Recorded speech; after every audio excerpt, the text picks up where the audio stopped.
Hello বন্ধুরা, তোমরা সবাই কেমন আছো? আশা করছি সবাই খুব খুব ভালো আছো। আমরাও খুব ভালো আছি। তো নতুন একটা ভিডিও স্টার্ট করলাম। আর এখন গুড ইভিনিং বলবো নাকি গুড আফটারনুন বলবো বুঝতে পারছি না। এখন সময় হচ্ছে 2:40। তো তোমাদেরকে সাথে নিয়ে নতুন একটা ভিডিও স্টার্ট করলাম। ভিডিওটা স্টার্ট করার কারণ হচ্ছে বাইরে বৃষ্টি হচ্ছে। তাছাড়া এখন ভিডিও স্টার্ট করতাম না আর কি। আর এই চোখটা না লাফাচ্ছে। তোমাদের আগের ভিডিওতে বলেছি, এখনও বলছি, দেখো অনবরত লাফিয়ে যাচ্ছে, কি হবে জানি না। তো চলো বাইরে বৃষ্টিটা তোমাদের সাথে একটু শেয়ার করে দিই। তো বন্ধুরা দেখো, বাইরে ঝিরিঝিরি বৃষ্টি হচ্ছে সেই দুপুর থেকে। একদম জোরেও হচ্ছে না, আবার একদম আস্তেও হচ্ছে না, ওই ঝিরিঝিরি পড়ছে, হাতে দেখা যাচ্ছে, এই দেখো। তো এই বৃষ্টিটার জন্যই ভিডিওটা শুরু করলাম, কারণ কি অনেকদিন বৃষ্টি হয় না, তোমাদের সাথে সেরকম শেয়ারও করা হয় না। তো তার জন্য করে এরকম বৃষ্টি দেখতে হলে না ছাদে যেতে হবে, কিন্তু এখন তো ছাদে যাওয়া সম্ভব না, কারণ দুপুরবেলা একবার ভিজে এসেছি। আর বাইরে মেঘও ডাকছে প্রচুর, গুরু গুরু ভাব করছে। এই বৃষ্টিটা হয়ে আমার খুব বড় একটা ক্ষতি হয়ে গেল, সেটা তোমাদের বলছি। তো চলো ভিডিওটা দেখতে থাকো আর আমি ভিডিওটা কন্টিনিউ করতে থাকি। তো চলো, এখানে দেখো প্রসাদ দিয়েছিলাম দুপুরবেলা, ঠাকুরকে আম দিয়েছিলাম, সেটাই এখন সোনামা খাবে। আর আমার বর জানো তো আজকে ভিজে ভিজে অফিসে গেল, ভিজে ভিজে বলতে ছাতা নিয়ে গেছে, বৃষ্টি পড়ছিল তখন গেছে। আর ও তো ছাতা নিতে একদমই চায় না, আজকে বৃষ্টি হচ্ছিল তার ভিতরে বেরিয়ে যাচ্ছে। আমি জোর করে ছাতাটা দিয়ে দিলাম, বলছে শুধু শুধু একটা ছাতা নিয়ে যাবো, বেকার বেকার টানতে হবে, ভার হবে, ওজন হবে, বলে এই বৃষ্টিতে কেউ বেরোয় এভাবে ছাতা ছাড়া? তো ওই যে ছাতা নেওয়ার অভ্যাস নেই, ভালো লাগে না তাই। তো চলো, তো আমার কী সর্বনাশ হলো সেটাই তোমাদের দেখাচ্ছি। এখানে ফ্যান ছাড়া, বাইরে বৃষ্টি হচ্ছে, তারপরও ঘরে ফ্যান ছাড়া কেন বলো তো? মাগো, এই এই দেখো, এই চালটা ভাঙানো হয়েছে, তো ভাঙানোর পরে আর রোদে দিতে পারলাম না। বাবা হাতটা দিও না তুমি, কারণ কি এটা বৃষ্টি হচ্ছিল তখন আর দিতে পারলাম না, ওরাও এসেছে আর বৃষ্টিও নেমেছে, তো তার জন্য করে দিতে পারিনি। এটা বড় একটা দুর্ভোগ হয়ে গেল, দুর্ভোগ যাই বলো না কেন। কারণ কি চাল ভাঙানো পরে না রোদে দিতে ভালো করে না শুকালে পরে, আর চালটা হচ্ছে ভিজিয়ে দিয়েছি আর কি ভাঙাতে, তো তার জন্য করে খুব টেনশন হচ্ছে। যদি কালকেও রোদে না দিতে পারি তাহলে হয়তো আমার এই চালের গুঁড়াটা পুরোটাই নষ্ট হয়ে যেতে পারে। তো তার জন্য করে ফ্যানটা ছেড়ে এখানে রেখে দিয়েছি, যতটুকু হাওয়া বাতাসে শুকায় আর কি। বাকিটুকু যদি ঠাকুরের ইচ্ছা কালকে রোদ হয় তাহলে, বাবা হাতটা উঠাও তুমি, কালকে রোদে দেব। তো বারবার করে নাড়িয়ে নাড়িয়ে দিচ্ছিলাম উপর নিচ করে, তো একটা সমস্যা হয়ে গেল। আর এদিকে দেখো বিছানা রেডি করব, আর বাইরে যেহেতু বৃষ্টি হচ্ছে, একটু ঠান্ডা ঠান্ডা আবহাওয়া, এখন একটু শুয়ে পড়বো, রেস্ট নেবো, আর শুয়ে শুয়ে মোবাইলও দেখতে পারি বা মোবাইলে ভিডিও এডিট করব। তো প্লিজ তোমাদের কাছে আমার একান্তই অনুরোধ, তোমরা একটু আমাকে সাপোর্ট করো। অনেক দিন হয়ে গেছে চ্যানেলটা খুলেছি, এই 6 মাস চলছে হয়তো বা, কিন্তু সেইভাবে তোমাদের সাপোর্ট বা ভালোবাসা কোনোটাই পাচ্ছি না। একদম মাঝে মাঝে মনটা তো ভেঙেই যায়, সামান্য কিছুতে আমি কষ্ট পাই, তো এটাই একটা আমার দুর্বলতা বলতে পারো। তো প্লিজ তোমাদের কাছে অনুরোধ রইল, আমাকে একটু সাপোর্ট করো, একটু ভালোবাসা দাও। আর আম খাচ্ছি, আমটা খেয়ে তারপর শুয়ে পড়বো। চলো টাটা, পরে দেখা হবে আবার। গুড ইভিনিং বন্ধুরা, তো এখন সময় হচ্ছে 5:30 বাজে, আর আমি এখন বিছানাটা একটু গুছিয়ে নিচ্ছি, কারণ কি দুপুরবেলা করে খাওয়া দাওয়ার পর একটা না শুয়েছিলাম আর কি, শুয়ে শুয়ে মোবাইল দেখছিলাম, ঘুম হয়নি, কিন্তু শুয়েছিলাম, তো তার জন্য করে বিছানা একটু এলোমেলো হলো। তো এখন বিছানাটা গুছিয়ে নিচ্ছি, আর ছোটো রুমটা সোনামা বসে বসে টিভি দেখছে। আর একটু আগে না ছাদে গিয়েছিলাম, তো ছাদের থেকে ঘুরে ফিরে আসলাম কিছুটা সময়। তো এখন দেখলাম সন্ধ্যা হয়ে যাচ্ছে আর কি, তো তার আগে বিছানাটা একটু সুন্দর করে গুছিয়ে নিয়ে বিকালবেলা যে কাজকর্ম থাকে তো সেটা একটু কমপ্লিট করে নিই। তো বিকালবেলা তেমন কোনো কাজ নেই, ওই বিছানাটা গুছালাম, ঘরটা ঝাড়ু দিয়ে নিচ্ছি, আর এরপরে হচ্ছে থালা বাসন আছে টেবিলের উপর ধোয়া, ওটা একটু গুছিয়ে রাখবো, আর কিছু জামা কাপড় আছে ওটা ভাঁজ করে রাখবো। তো এই হচ্ছে বিকালবেলাকার কাজ। আর পুজো দিতে হবে, ঠাকুরের থালা বাসন ধোয়ার আছে, আর কিছুটা সময় ছাদে কাটিয়ে তারপর আসলাম, এই মাত্র বাসায় ঢুকলাম।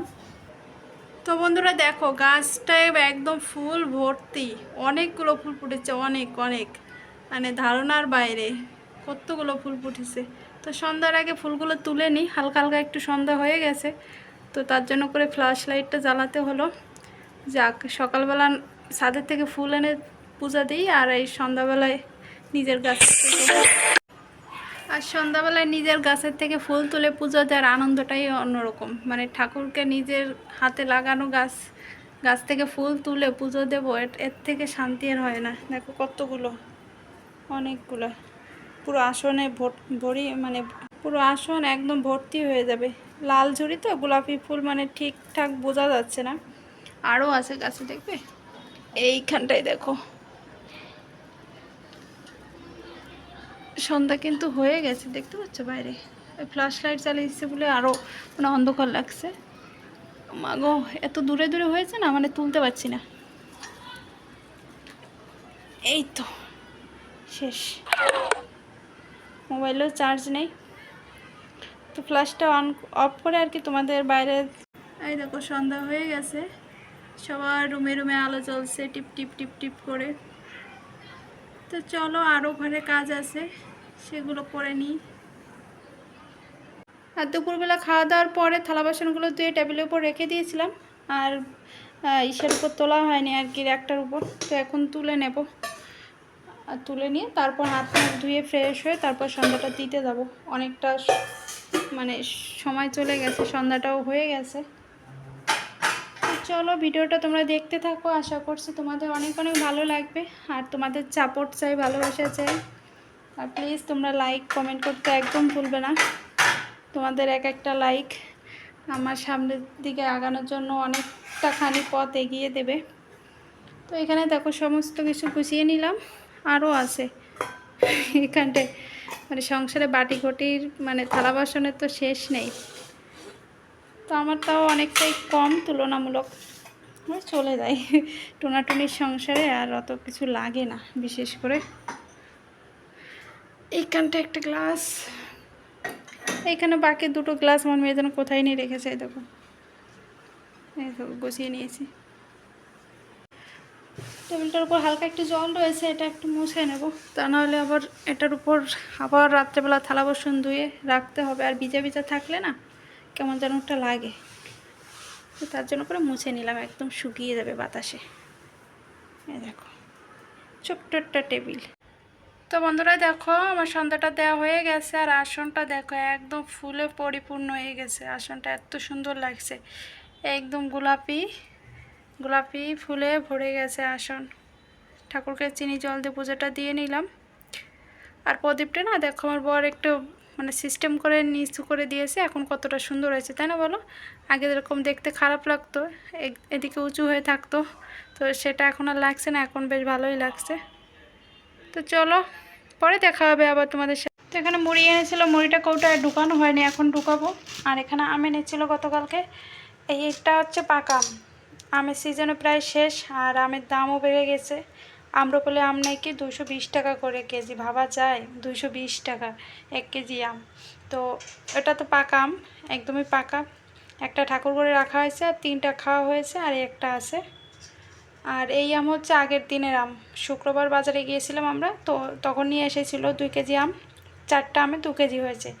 তো আমগুলো দেখতে ভালো, কিন্তু কাঁচা ভিতরে আর টক প্রচুর। তো 220 টাকায় নিল 2 কেজি আম, 220 টাকা একদম জলে চলে গেল, কিচ্ছু করার নেই। ভিতর থেকে তো মানে দেখা যায় না, বাইরের থেকে দেখেই আনা হয়েছে। তো রেখে দিয়েছি এই দুটো, দেখা যাক যদি পাকার পরে মিষ্টি হয় তাহলে খাওয়া যাবে, তা নাহলে টক খেতে হবে। তো চলো ভিডিওটা কন্টিনিউ করতে থাকি। তো বন্ধুরা দেখো রান্না করে চলে এসেছি, আর এই শাকটা কুচি কুচি করে কেটে নিয়েছি দেখো, এখন বড়া করব। আর এখানটা দেখো এই যে চালের গুঁড়ো নিয়ে এসেছি। আর আজকে রান্নাবান্না কি হয়েছে সেটা একটু দেখিয়ে দিই। এখানে ডাল করেছি, আর এখানটা আছে মূলা ভাজি, দুপুরবেলা রান্না হয়েছিল, আর বড়া করব। এদিকে সোনামা ঘুমে পড়ে যাচ্ছে, টলো টলো ঢলো ঢলো করছে, বই পড়াইতে বসাইলাম, পড়লো না। তো এখন তাড়াতাড়ি করে বড়াটা ভাজি করে ওকে ভাত খেয়ে ঘুম পাড়িয়ে দেবো, তাই না? তো চলো আবার পরে দেখা হচ্ছে তোমাদের সাথে। মেয়েকে খাইয়ে দিয়ে ঘুম পাড়িয়ে দিয়েছি, আর বর মাত্রই বাসায় ঢুকলো, তো বাজার নিয়ে এসেছে। আর এখানে প্যাকেটটার ভিতর এনেছে হচ্ছে বিরিয়ানি, অফিসে এক কলিগের বাচ্চা হয়েছে, তো সেই উপলক্ষে বিরিয়ানি পাঠিয়েছে, তো সেটাই এই প্যাকেটের ভিতর আছে। তো চলো বন্ধুরা ভিডিওটা এখানে শেষ করে দিই, গুড নাইট।